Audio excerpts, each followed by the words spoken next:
What drew me to Michael Gale's Way was probably that I felt like I misread the play originally. I was wanting to find a piece of Australian repertoire or classic to explore.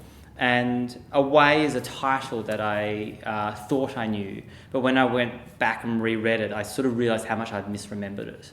I thought it was a sentimental play about the 60s and manners. And when I read it, I was devastated by it. I was shocked by how moving it was shocked by how adult it was. That underneath the play there was a great anger, I thought, in these families.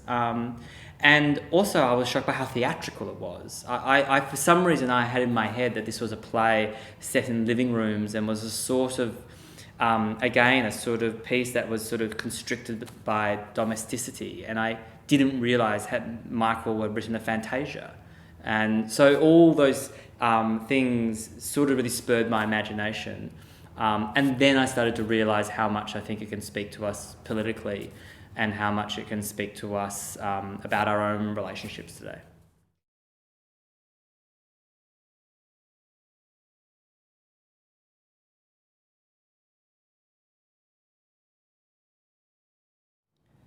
There's a series of time frames and contexts in Away. Obviously, it's been written in the 80s by Michael Gow. It's set in the 60s and we're staging it today. One of our approaches to make sure that it feels very fresh, that it doesn't feel like it has a lens of nostalgia washed across it, is to not push the period of the 60s to the surface. So in that way, what we're doing is creating a staging that is far more about individuals in an epic space. We keep the characters in the 60s. They need to operate in that world. It needs to be a world without mobile phones. But really, there aren't many other differences. I mean, I think probably the big difference between the 60s and today in this play is probably the idea of marriage. There's a sense of, in the play, of families having one, staying together for life, that there is that marriage is a lifelong commitment, and that teenagers sort of have that view. Like, I think that is probably one of the things in the 60s, and a little bit the way the sexual dynamics could be interpreted in the play. The idea of no sex before marriage are ideas from the 60s, but we've reconfigured, I guess, the sexual dynamics of the play to make them more contemporary. But nearly everything else, I think, you could say, are dynamics that you see from a domestic point of view still in families today. Particularly the way grief operates, I think. I think all three families are dealing with a sense of loss and grief, and particularly how that draws people away from each other. They don't think often grief is something that bonds people. It destroys people. It can break families, it can break parents, it can break children. And I think there's a lot of anger at, in some ways, the unfairness of death and that comes out in the play. So I think all those ideas, I don't like the word universal, but they're ideas that we wrestle with all the time, no matter what period we're in. And so the play really focuses on that.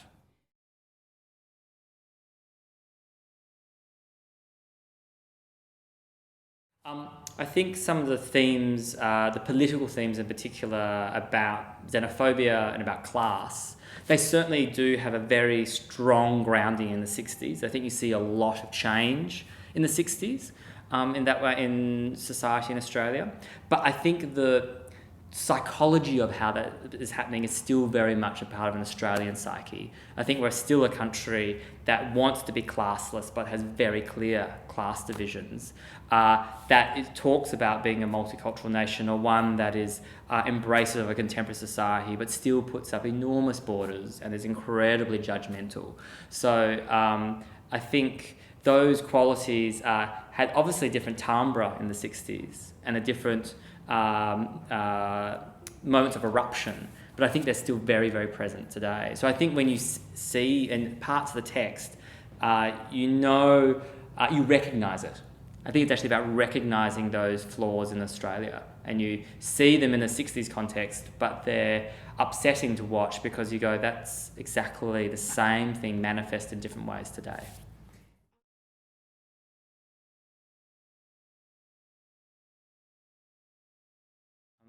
I think the three mothers in the play, I think, have the sort of part of the heartline or the heartbeat of the show, really.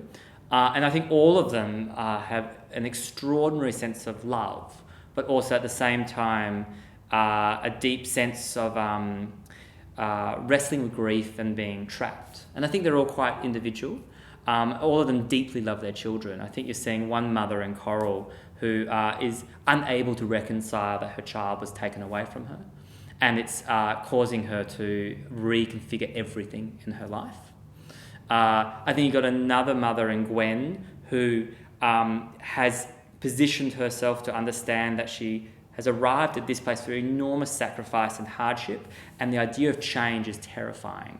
I think change to her suggests that she's wrong and that her life has been misdirected, has been the wrong life. And I think when her daughter suddenly is suggesting that there is an alternate life she should be pursuing, it's terrifying to realise that her whole life has been wrong, perhaps, and that her daughter doesn't see her history. And then I think you've got another mother who is lying to her son about her son dying, and that is actually becoming the child. She's actually being parented by her son, who knows he's dying, is actually playing the parent to her.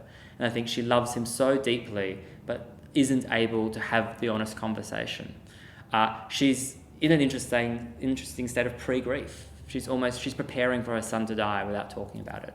So I think they're all linked by their children, and their lives pivot around their children, and with the removal of them, chaos starts to emerge.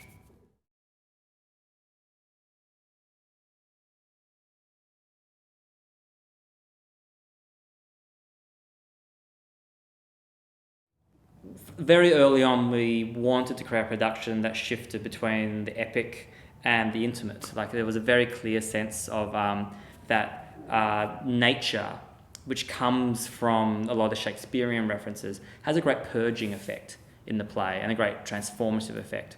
So we were thinking about a production that really brought that to the fore. And the way we do that is by firstly beginning with a big version of Midsummer Night's Dream. And the idea was to remove the idea of a student production being naive, that it's a spectacular production. And it's a production that Tom, it might not be the real production, but certainly what it felt like for Tom to be in that. And that means a forest that's enormous, that you go into the dark and the transformed. I mean, I think that's what Midsummer's is in Midsummer Night's Dream. You go into the world of the fairies, you go into the world of the underworld, and desire changes, people are drugged, sexuality erupts, and then you emerge from it like a dream. So I think that becomes an entire frame for these families in a country wanting to go into that forest and emerge transformed.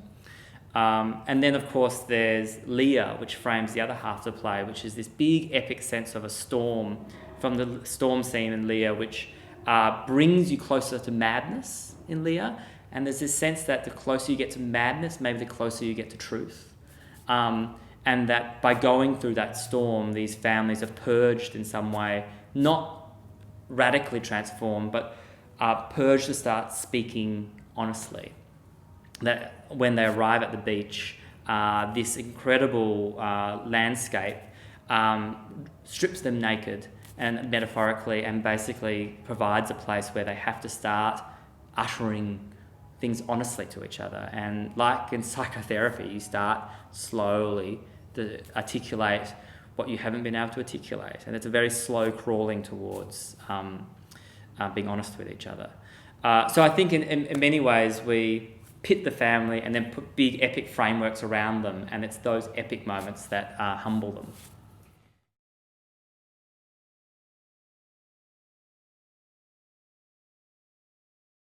Well, the set design for the show always came out of this idea of something to embrace the epic. So at the beginning of the show, the whole stage is filled with Midsummer Night's Dream's forest. And it's a very large scale. The trees are sort of 8 metres high. We cut off the theatre in a way that you can't see the tops of them. So there's a sense of it being a a landscape that looks down onto you. And we keep that there for the first 3 acts of the play. So even once the school has finished performing, there's a sense of that the parents meet on the stage amongst the forest, and then the house becomes a sort of little island still framed by that forest. So there's a sense of it stays as an ever-present force, and it only leaves when we hit sort of capacity, when all 3 families are at a state where they're about to erupt and we go into the storm.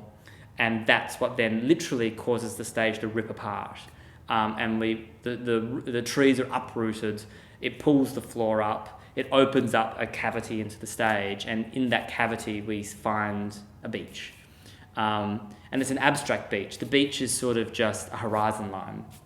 It's just vastness, it's openness, it's uncluttered. It's not beautiful. In some ways a beach can be quite severe, like it's just space. And it's a space that then has a silence that hopefully allows the characters to start speaking in a different way. So there was always a stage design that was designed to have 2 parts with a very big rupture in the middle.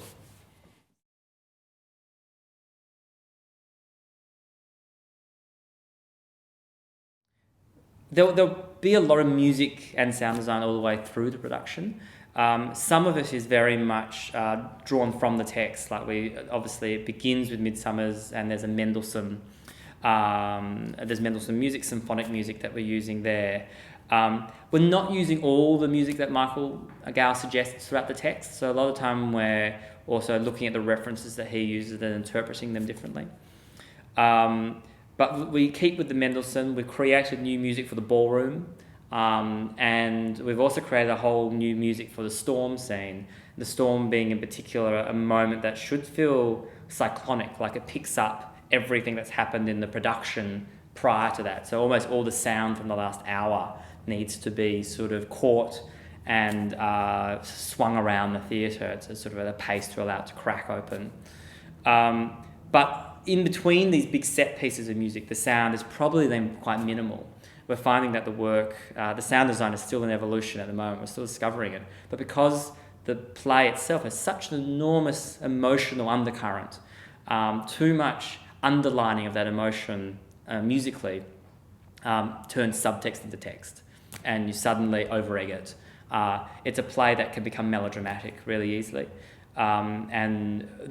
We will be working with the sound design to keep that in check, I think. So I think sound we use to keep tension but not express too much over-emoting.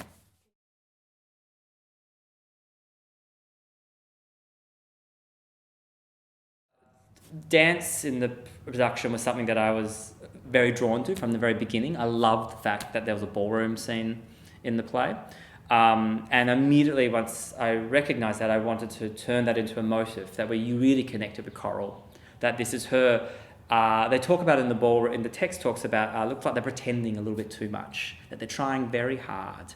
And there's a real sense of veneer and artifice going on.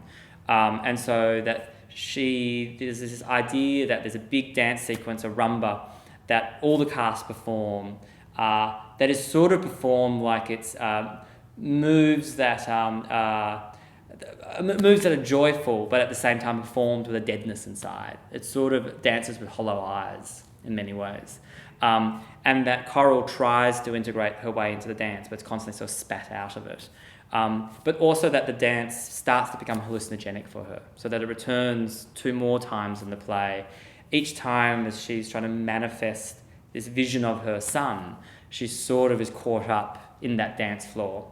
So that when we get to the storm, we've got a real mashup on stage theatrically, where we've managed to bring together Coral's sort of hallucinogenic dance. We've got Midsummer Night's Dream coming back. We've got the actual storm at the campsite, all playing simultaneously. So it's like the dreams of all 3 families get overlaid on top of each other.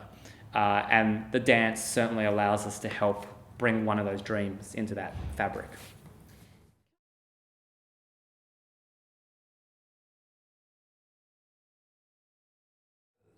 Tom is a really interesting character to explore. You can sort of feel his prototypes and in many other plays, and and Michael Gough's inspiration. You can feel Constantine from The Seagull in it very clearly in the theatre that he puts on. You can feel Tom from Glass Menagerie in it very clearly.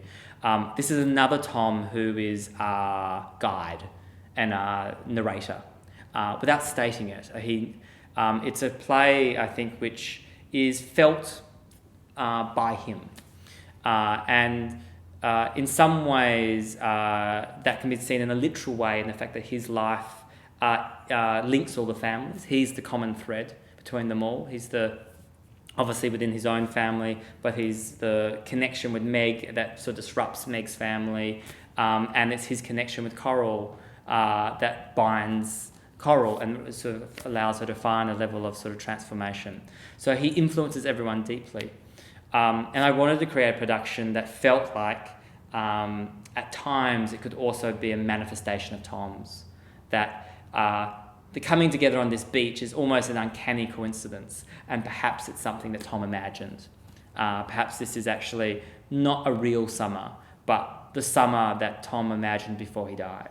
That this is what he would like to have seen, the three families that he saw gather on that stage after Midsummer Night's Dream, and the horrific scene where their class is brought up and this sense of rift between all three families, that he went home then and perhaps imagined an odyssey for them for the next 2 months. And maybe that's the play. We don't want to do that in a heavy-handed way, but there's a sense that he guides us through these possibilities.